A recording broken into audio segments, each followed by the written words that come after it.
I made a game for the Nokia Jam 5, a game jam in which you have to create a game that emulates the style of old Nokia phone games. And I am the winner of this jam. First place out of 149 entries. How did I do this? Was it planned? Yes, it actually was. I knew that my game would score high, and in this video I'll explain to you exactly why that is and how I did it. Okay, so first let's take a look at the rules for this jam. You had to make a game with a resolution of 84 by 48 pixels. You could only use one of 3 color palettes that each only had 2 different colors. And if that's not already enough limitations, you could also only play one sound at a time. And you should preferably use Nokia sounds.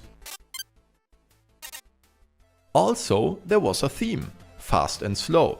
So it was a typical game jam with some limitations, and it went for 1 week. Enough time to make something great. I made this puzzle game about an alien that can walk on the walls. You can jump from wall to wall either with a fast jump or a slow jump. There is walls that you can break through with a fast jump, while a slow jump allows you to land and walk on them. The goal is to pick up all the coins in a level to open this exit door, and of course the levels get more complicated as you progress through the game. So how did I manage to make an enjoyable game? And how did I win this jam? Let's start with the first rule of winning a game jam. And that rule is, read the rules for the jam and find out what the players will expect of your game. This is really important. When I participated in the Nokia Jam, I didn't know that there was a special rule about sub-pixel movement, for example.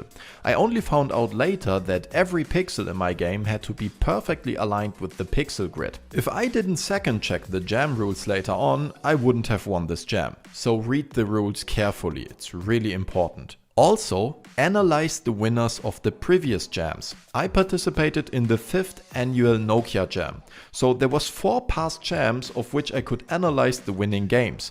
And I did that. That way I instantly knew how high the bar was set, and I had to match the quality of these games to even have a chance of winning. And I kept that in mind for the whole duration of the jam. So analyze your competition, you have to be better. Okay, let's get to my second rule for game jams. Keep it simple. If you take a look at my game, perhaps it looks pretty complicated at first. But if you break it down into pieces, you start to realize that it really isn't. I try to not overcomplicate my games. There is only a handful of game mechanics that I programmed for this game. You can walk on the walls, you can fast jump and slow jump from wall to wall.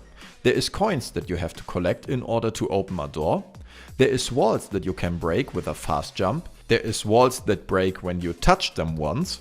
And there is spikes. And that's it. I only had to program 7 different features to build this whole game. The reality is, you never need more than a handful of simple game mechanics like these to build a nice game. You can combine these mechanics to create all sorts of different and interesting levels.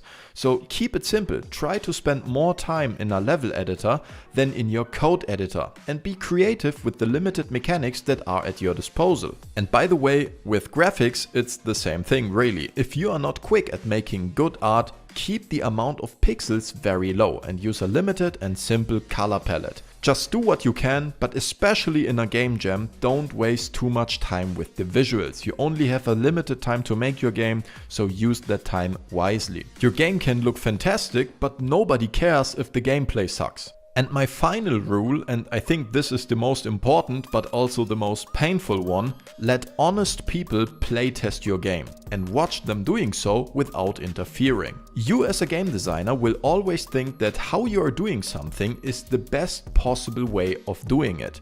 But that's not true. I, for example, didn't realize that the movement of my game's character was really clunky and bad. To be honest, it sucked. It was not enjoyable for my playtesting friends. And at first that was a shock to me, because I thought my movement felt great. The feedback made me realize that I was wrong, and so I got back to my movement code and improved it. Now it feels way better than before, and if I didn't do that, if I didn't rewrite my code, I wouldn't have won this game jam, for sure. Also, because my playtesters had problems with understanding my game's mechanics, I realized that I had to make some tutorial levels that familiarize you quickly with the game's mechanics in a quick and easy way.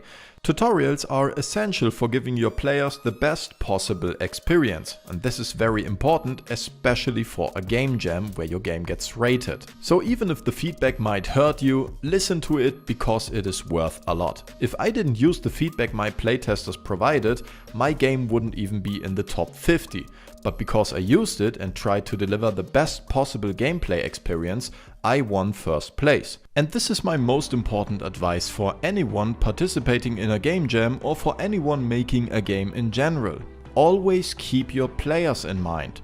Think about building an experience for your players. Programmers tend to focus too much on coding stuff. Artists tend to focus too much on visuals. But if you are making a game as a solo developer, you have to keep in mind that you are a game designer. You want to make a game. Nobody cares about your coding or your art skills. People care about the end product. This is my first video, so if you want to help me get this channel off the ground, then please subscribe as it helps a lot. Do you have more ideas on how you can increase your chances of winning a game jam? Write them down below in the comments. That's it for this video. I hope you enjoyed it and I will see you in the next one. Bye.